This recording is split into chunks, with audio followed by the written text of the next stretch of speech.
Guys नमस्ते। आज हटिया गएर सब्जी बनाएको काँक्रा भेन्डी सिमी हो सिमी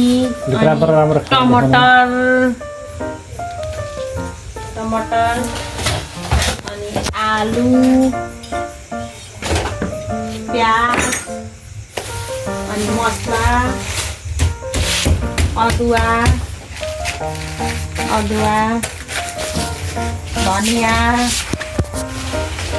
धनिया अनि प्याज के लिएर आइनु प्याज आलु पनि यो आलु राम्रो छ त राम्रो खालको कहाँको आलु हो यो आलु त कहाँको हो पनि ल्याउँछ हटियाबाट ल्याएको टमाटर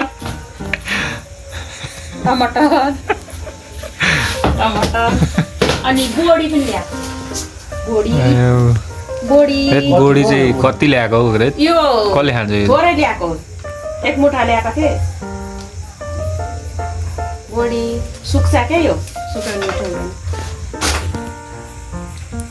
एउटा बोडीसँग पोज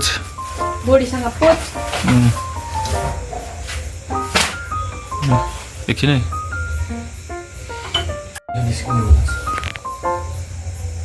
होइन तर फोटो खिच्नुपर्छ छोडिदिनु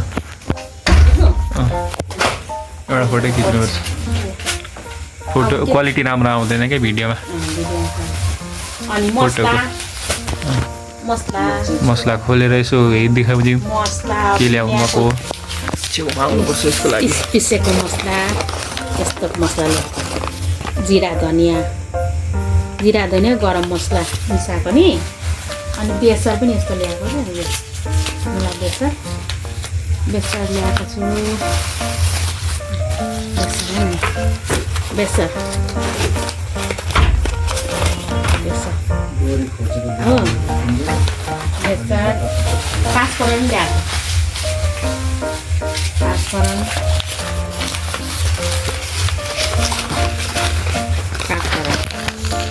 पाँचफोरन ल्याएको छु अनि अब पकाउनु चाहिँ के पकाउनु भेन्डी पकाउनु बोडी पकाउनु कि यो सिमी पकाउनु यसलाई के भन्छ सिमी भन्छ होइन यसलाई सिमी त भन्छ नि सिमी नै भन्छ यति नै हो अब खाना भर्खर पकाउने बेला हुँदैछ हाम्रो त ढिलो भयो खाना पकाउनु हटिया गएर आएको सब्जी किन्दा ढिलो भयो अब काँक्रा र आलुको उयो बनाउने काँक्रा आलुको अचार बनाउने छोप लाग्यो तोरीको तोरेर तिलको छोप लाग्यो अचार बनाउने अनि भेन्डीको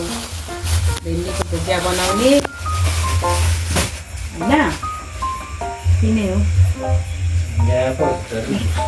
भयो यति नै हो सब्जी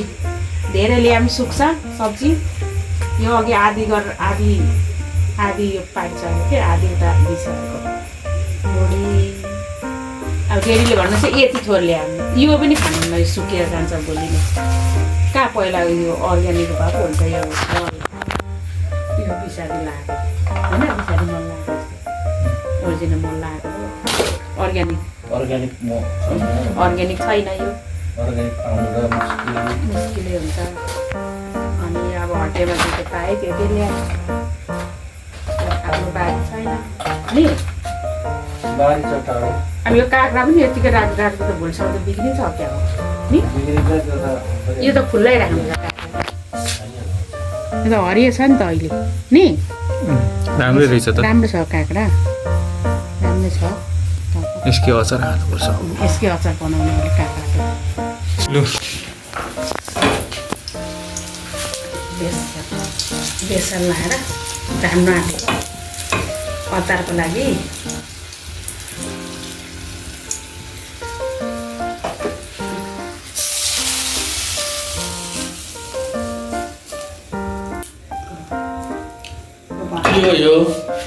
अचार बनाउनु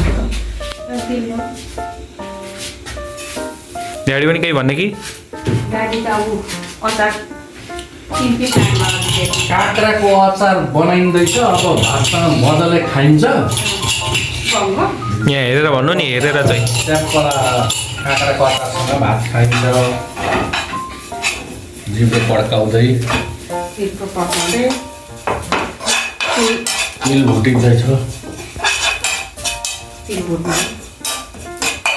यो धनियाँको त नासै भएछ नि दाल पकाएँ भात पकाएँ अब यो अचार बनाउँछु अनि त्यहाँबाट यो भेन्डी आलुको भुजिया बनाउँछु चढ्छ नि भेन्डी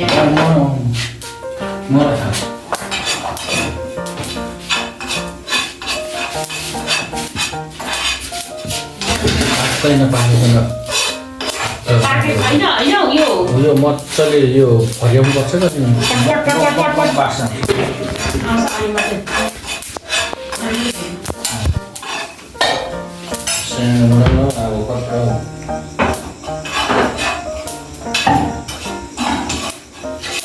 नरम आँचमा चाहिँ भुट्नुपर्छ कि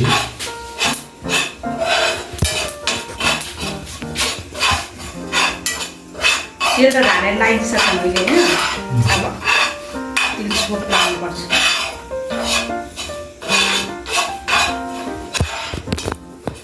पनि छुर्क्या के भन्नुहुन्छ केही भन्न चाहनुहुन्छ मामु अब पकाइसकेर खाने खाना भोक लागिसक्यो 9 बज्न आँटिसक्यो भात पाकिसकेको छैन हजुर हटियाबाट आउँदा ढिलो भयो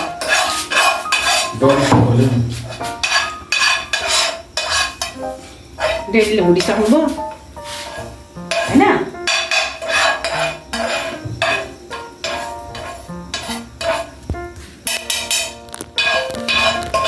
ग्यास निभाउनु नि ग्यास अलिक काम छ नि ग्यासको त्यो सब्जी हेर्नु परेन डेलीले अब कुद्नु त डेली बाहिर मैले कहाँ राखेँ कुद्ने चाहिँ खोर्सानी हाल्छ यसमा अहिले त्यो कुद्नु त पहिला खोर्सानी लसुन हाल्छ ल अब यहाँ भुइँमा राखेर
अनि यता पनि गर्नु पर्यो नि त पछि पकाएन प्याज लाएँ होइन अलिअलि रातो ब्राउन कलर हुन्छ अनि त्यहाँबाट सब्जी लाउनुपर्छ अनि भोक लाग्छ तपाईँ लागिसक्यो त बैगुन भेन्डी आलु मिसाएर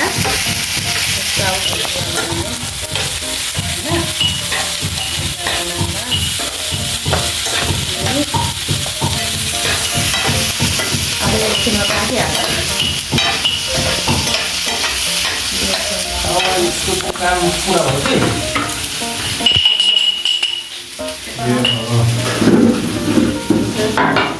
पहिला हाल्नु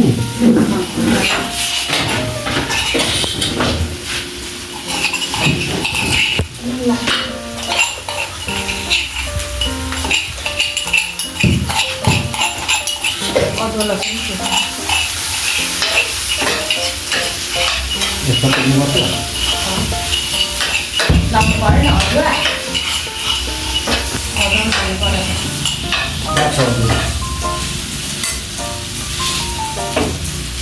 हामी त डेडीले काम सघाउनु हुन्छ नि त खाना पकाउनु यो तास्नु पर्यो अलिकति छिर्नु छिर्नु पर्छ त हामीले खोइ हो छोरी डेडीले सघाउनु हुन्छ त खाना पकाउनु सब्जीहरू पकाउनु यो लसुन तासेर अदुवा अदुवा तासेर मजाले लागि धोएर हाल्नुपर्छ चटनीमा चटनी होइन काँक्राको अचार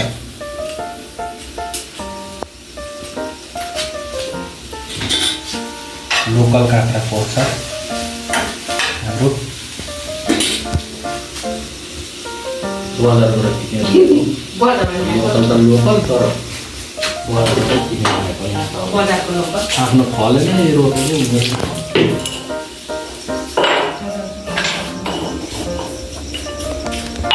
त्यही हो पानी के दिन्छ पानी पानी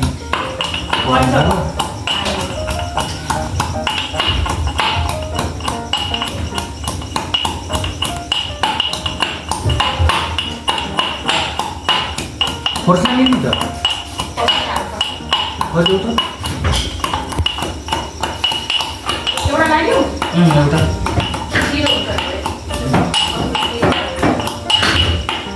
त्यो हरेक त्यहाँ मुसलमा हाल्छु तेलमा पनि राख्छु कि मैले ल्याउ न लाग्यो त्यो खोर्सानी पिरो रहेछ हौ मलाई सुनाउन भोक लागिसक्यो छोरालाई नक्सा खाइस् नि त खान्छ नक्सा खाइस् नास्ता खाएँ मैले नास्ता खाएँ यस्तो लाउनु पर्यो सक्यो के लाउने यसमा पनि लाउनु पर्यो यसमा त अर्को कुट्नुपर्छ सबै लाग्यो